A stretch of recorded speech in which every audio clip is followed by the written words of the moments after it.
అయ్యా తెలంగాణ ముఖ్యమంత్రి రేవంత్ రెడ్డి గారు మీరిచ్చినటువంటి మాటను నిలబెట్టుకోండి.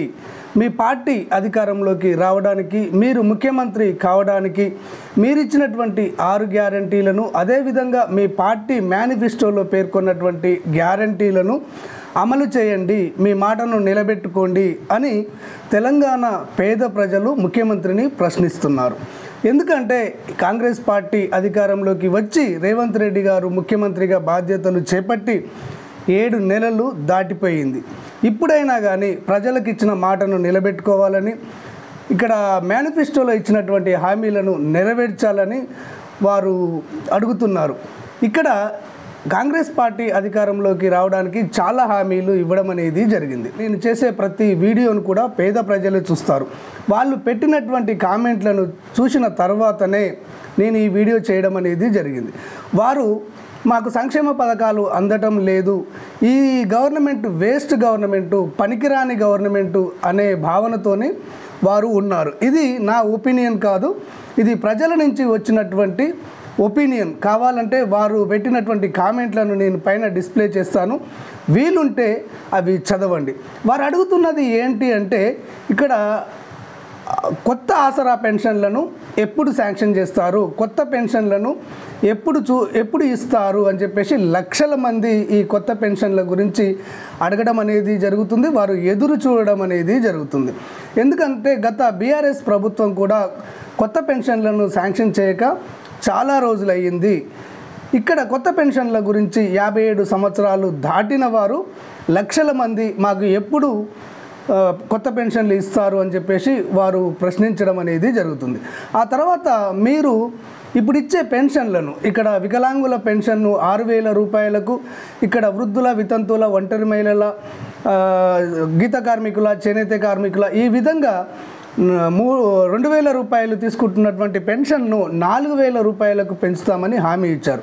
మాకు పెంచుతామన్నటువంటి పెన్షన్లు ఎప్పుడు పెంచుతారు అని చెప్పేసి వారు నిలదీయడం అనేది జరుగుతుంది. నిన్నటికి మొన్న ఇక్కడ ఆంధ్రప్రదేశ్ రాష్ట్రంలో ముఖ్యమంత్రిగా బాధ్యతలు చేపట్టినటువంటి నారా చంద్రబాబు నాయుడు గారు ప్రమాణ స్వీకారం చేసినటువంటి మరుసటి రోజే వారు ఇచ్చినటువంటి హామీని నిలబెట్టుకున్నారు. వారు కూడా ఈ పెన్షన్లకు సంబంధించినటువంటి హామీ ఇచ్చారు. వారు వెంటనే ఈ పెన్షన్లకు సంబంధించినటువంటి పెంపు ఫైలు పైన సంతకం చేశారు. వారికి వచ్చే నెల నుంచే వికలాంగులకు 6,000, ఇక్కడ వృద్ధులకు 4,000 రూపాయలు ఇవ్వడం జరుగుతుంది. కానీ మీరు హామీ ఇచ్చి 8 నెలలు అవుతుంది, మీరు అధికారంలోకి వచ్చి 7 నెలలు అవుతుంది. ఈ పెంచుతామన్న పెన్షన్ల గురించి ఎప్పుడు కూడా మీరు ప్రస్తావనే తీసుకురావడం లేదు, కొత్త పెన్షన్ల ప్రస్తావనే తీసుకురావడం లేదని, ఈ పెన్షన్ల పెంపు గురించి, కొత్త పెన్షన్ల గురించి లక్షల మంది మిమ్మల్ని ప్రశ్నిస్తున్నారు అని చెప్పేసి ఈ సందర్భంగా నేను మీకు గుర్తు చేస్తున్నాను. అదేవిధంగా ఇక్కడ మీరు మహిళలకు నెలకు 2,500 రూపాయలు ఆర్థిక సాయం చేస్తామని హామీ ఇచ్చారు. చాలామంది మహిళలు, లక్షల మంది మహిళలు మాకు నెలకు 2,500 ఆర్థిక సహాయం పథకాన్ని ఎప్పటి నుంచి అమలు చేస్తారు, మాకు 2,500 ఎప్పటి నుంచి ఇస్తారని చెప్పేసి కూడా మహిళలు అడుగుతున్నారు. మహిళల్లో కూడా తీవ్రమైనటువంటి వ్యతిరేకత భావం అనేది నాకు కనిపిస్తుంది. ఇక తర్వాత కొత్త రేషన్ కార్డుల గురించి కూడా మీరు హామీ ఇచ్చారు. మేము అధికారంలోకి వస్తే కొత్త రేషన్ కార్డులను ఇస్తాము, ఇది కంటిన్యూ ప్రాసెస్గా ఉంటుంది, ఎప్పటికప్పుడు రేషన్ కార్డులు లేనటువంటి వాళ్లకు కొత్త రేషన్ కార్డులు ఇస్తామని మీరు చెప్పారు. ఈ కొత్త రేషన్ కార్డులు లేక లక్షల మంది ఈ ప్రభుత్వ పథకాలకు దూరం అవుతున్నారు. కొత్తగా పెళ్లిళ్ళు చేసుకున్నటువంటి కుటుంబాలు ఈ పథకాలు అందక చాలా సఫర్ అవుతున్నారు.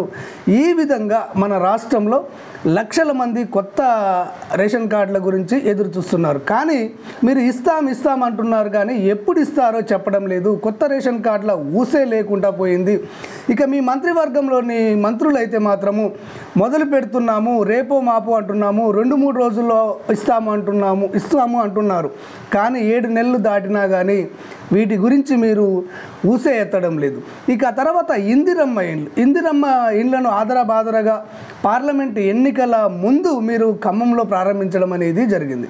ఆ తర్వాత ఎన్నికలు ముగిశాయి, కోడ్ కూడా ఎత్తేశారు. కానీ ఇప్పటికీ కూడా మీరు ఈ ఇందిరమ్మ ఇండ్ల గురించి ఎలాంటి స్పష్టతను ఇవ్వడం లేదు. ఇల్లు కట్టుకోవాలని చాలామంది ఎదురు చూస్తున్నారు. మీరిచ్చే 5 లక్షల రూపాయలు ఎప్పుడు వస్తాయా, మేము ఎప్పుడు ఇల్లు నిర్మించుకోవాలా అని చెప్పేసి లక్షల మంది ఇల్లు లేని పేదలు ఎదురు చూడడం అనేది జరుగుతుంది. ఇంకో ముఖ్య విషయం ఏంటంటే ఇక్కడ డబుల్ బెడ్రూమ్ ఇండ్లు, ఈ డబుల్ బెడ్రూమ్ ఇండ్లు 90% పూర్తయినటువంటి ఇండ్లు హైదరాబాదులో 1,00,000 ఇండ్లు ఉన్నాయి. ఈ 1,00,000 ఇండ్లను దాదాపుగా 90% ఆన్లైన్ ర్యాండమైజేషన్ ద్వారా పేదలను సెలెక్ట్ చేసి వారికి ఇవ్వడం అనేది జరిగింది. కొంతమందికి అలాట్మెంట్ ఇచ్చారు, కొంతమందికి ఇవ్వలేదు. మీరు వచ్చిన తర్వాత ఈ డబుల్ బెడ్రూమ్ ఇండ్ల నిర్మాణం అనేది ఆగిపోయింది. ఈ డబుల్ బెడ్రూమ్ ఇండ్లు అన్నీ కూడా దయ్యాల కొంపలుగా మారాయి. అందులో అసాంఘిక కార్యక్రమాలు జరుగుతున్నాయి, కొంతమంది పేకాటలు ఆడుతున్నారు, ఇతర కొన్ని చేయకూడని పనులు కూడా ఆ డబుల్ బెడ్రూమ్ ఇండ్లలో చేస్తున్నారు. ఈ విధమైనటువంటి వాతావరణము హైదరాబాద్లోనే కాదు అన్ని జిల్లాల్లో కూడా ఉంది. అన్ని జిల్లాల్లో 90% పూర్తయినటువంటి డబుల్ బెడ్రూమ్ ఇండ్లను ఇంకొంత బడ్జెట్ను కేటాయించి వాటిని పూర్తి చేసి ఈ పేదలకు అందించినట్లయితే పేదలలో కొంతమందికి మీరు ఇండ్లు ఇచ్చిన వారు అవుతారు. అలా కాకుండా మీరు ఇది కేసీఆర్ ప్రవేశపెట్టారు, వీటిని అమలు చేయవలసిన అవసరం లేదు, వీటిని పూర్తి చేయవలసినటువంటి అవసరం లేదు, వీటిని ఈ విధంగానే నిర్వీర్యం చేస్తాము అని అనుకుంటే మాత్రము ఆంధ్రప్రదేశ్లో జరిగిన పరిస్థితే మీకు జరుగుతుందని నేను ఖచ్చితంగా చెప్పగలను. ఎందుకంటే అమరావతిలో చంద్రబాబు నాయుడు గారు కట్టించినటువంటి టిట్కో ఇండ్లను రాకాసి గూళ్ళుగా మార్చేయడం అనేది జరిగింది. వాటిని సేమ్ ఇక్కడ డబుల్ బెడ్రూమ్ ఇండ్ల మాదిరిగానే వాటిని పేదలకు పంచకుండా అక్కడ వాటిని నిర్వీర్యం చేయడం అనేది జరిగింది. అదేవిధంగా మీరు వ్యవహరించినట్లయితే పక్క రాష్ట్రంలో ఏర్పడినటువంటి పరిస్థితే వచ్చే ఎలక్షన్లో మీకు ఏర్పడుతుందని నేను ఖచ్చితంగా చెప్పగలను. అలా కాకుండా అది కేసీఆర్ ప్రవేశపెట్టారా, రాజశేఖర రెడ్డి ప్రవేశపెట్టారా, చంద్రబాబు నాయుడు ప్రవేశపెట్టారా అని చూడకుండా 90% ఈ డబుల్ బెడ్రూమ్ ఇండ్లు పూర్తయ్యాయి. వాటికి మరికొద్ది నిధులు కేటాయించి వాటిని పూర్తి చేయండి. ఒక 10% పనులే ఉన్నాయి అక్కడ.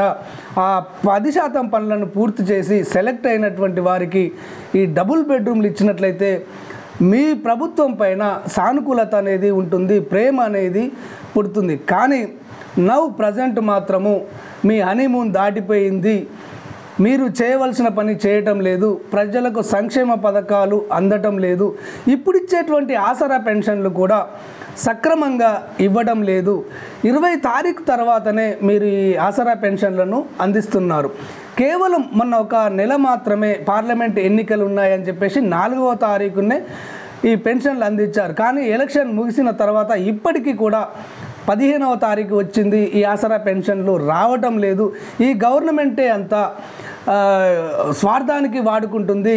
పార్లమెంట్ ఎన్నికలు ఉన్నాయని ఒక నెల ఇచ్చారు, ఆ తర్వాత నెల యథావిధిగానే మళ్ళీ ప్రజలను మోసం చేస్తున్నారు అన్న అభిప్రాయం అనేది ప్రజల్లో ఏర్పడింది. ఇంకో ముఖ్య విషయం మీకు చెప్తున్నాను. ఇక్కడ ఆంధ్రప్రదేశ్ రాష్ట్రంలో అది పేద రాష్ట్రం అని చెప్పేసి దానికి నిధులు లేవని చెప్పేసి చాలామంది అనుకుంటారు. ఇక్కడ తెలంగాణ విషయంలో తెలంగాణ ధనిక రాష్ట్రం అని, తెలంగాణకు భారీ ఆదాయం ఉందని చాలామంది అనుకుంటారు. కానీ ఆ పేద రాష్ట్రంలో అయితే మాత్రము గడిచిన 5 సంవత్సరాలుగా వారికి ఇచ్చేటువంటి ఈ పెన్షన్లను ఏ ఒక్కరోజు కూడా 1 తారీఖు దాటకుండా ఇచ్చారు. అన్ని నెలల్లో కూడా 1వ తారీఖునే ఇచ్చారు. కానీ మన ధనిక రాష్ట్రంలో మాత్రము 1 నెల పెన్షన్ను మరొక నెలలో ఇవ్వడము, 20 తారీఖు ఇవ్వడము, 25 తారీఖు ఇవ్వడము, ఈ విధంగా జరుగుతుంది. దీనివల్ల ఈ ఆసరా పెన్షన్లు తీసుకుంటున్నటువంటి 45 లక్షల మందిలో చాలా వ్యతిరేకత అనేది వస్తుంది. దీన్ని గమనించండి. ఇప్పటికైనా కానీ మీరు ఇచ్చిన మాటను నిలబెట్టుకోండి, మీ పార్టీ ఇచ్చినటువంటి హామీలను నెరవేర్చుకోండి. ప్రజల్లో వ్యతిరేకత వచ్చిందంటే ఇది రాకెట్ వేగంతో దూసుకుపోతుంది. ఆ తర్వాత పరిస్థితులు మారుతాయి.